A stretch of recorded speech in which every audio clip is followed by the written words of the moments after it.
Without Odell Beckham, Baker Mayfield has 47 touchdowns and 16 interceptions.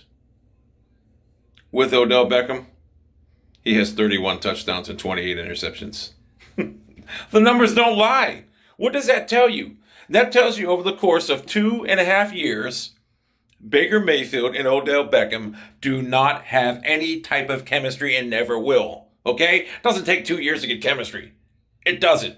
And it wasn't Freddie Kitchens' fault. Well, it may have been, but it wasn't. It was all obviously the chemistry. I'm going to retract. I don't even know if it's on Odell. I don't even know if it's on Baker Mayfield. But whoever's fault it is, it just doesn't work.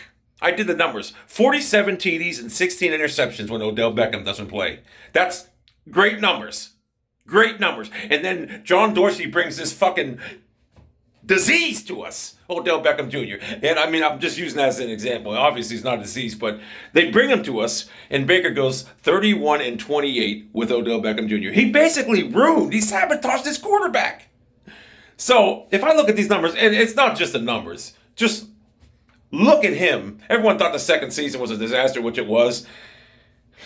Whenever Odell Beckham's in the game, watch Baker Mayfield. When he's not in the game, watch Baker Mayfield.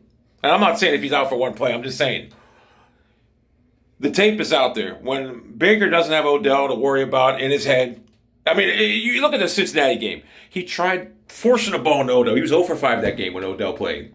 Tried forcing the ball to him in triple coverage. Shouldn't even thrown it. Got picked off, Odell's out. Then he goes out 22 out of 23, 5 TDs in the game winner with 7 seconds left. Weights lifted off his fucking back.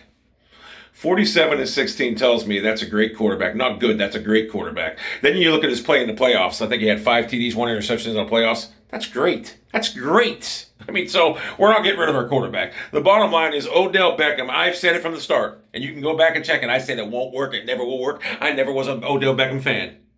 So Odell Beckham being brought here. Look at the Giants. Listen, they knew they were drafting a quarterback. They knew what they were doing. They was like, there's no way we'll be able to develop Daniel Jones with Odell Beckham here. So basically, they just said, here, John, take our problem. That's what it was. I mean, you just didn't want to put Odell Beckham or Daniel Jones, a young quarterback, with Odell Beckham there, and you gave it to Cleveland, a young quarterback with Odell Beckham. So you can say the numbers don't lie, but then just look at the film. Baker is not the same quarterback with Odell Beckham in the lineup. He's just not. He's not. He's not. So you got one choice to do. You can't get rid of your quarterback. You're not going to, listen, that 47-16, you're not getting rid of that guy, okay? That's franchise. Right there is franchise. You're not getting rid of that guy.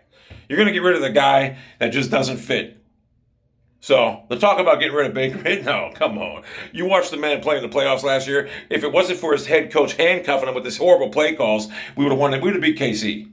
We would have beat KC. And by the way, everyone said our defense lost that game. You gave up 22 points to the goddamn world champions at the time. That wasn't a defensive fault. That was your head coach's fault. For not getting his last 2 drives are fucking pathetic. He was so I've never seen a guy so conservative. His play calling style his play calling's terrible. Stefanski's got the worst play calling I've ever seen in my life. I don't know why he thinks he's good. He's horrible. But it doesn't fit Baker Mayfield. If you look at Baker Mayfield's rookie year, he was spread out the whole time. Just look at the way he played. He just dominated. 27 TDs, 14 interceptions with the likes of Rashard Higgins, Derek Willis, Antonio Callaway, Brashard Perriman, and Jarvis Landry. Darren Fells. Didn't have superstars then. Jarvis Landry's good, but didn't have superstars then. Didn't need them. That was his rookie year. And then we get to Odell Beckham. So just based on numbers alone, you're going to scratch your head and say, yeah, this guy's right. But then if you look at the film, you're going to be like, this guy's definitely right. For whatever reason it is, Mayfield can't play with him. There's no chemistry, and there's never going to be chemistry. After 2 years, there's no chemistry. It's not going to happen. It's time to move Odell. I don't care if we get nothing for him. I don't care at this juncture. We just got to get him away from Mayfield. It's the truth.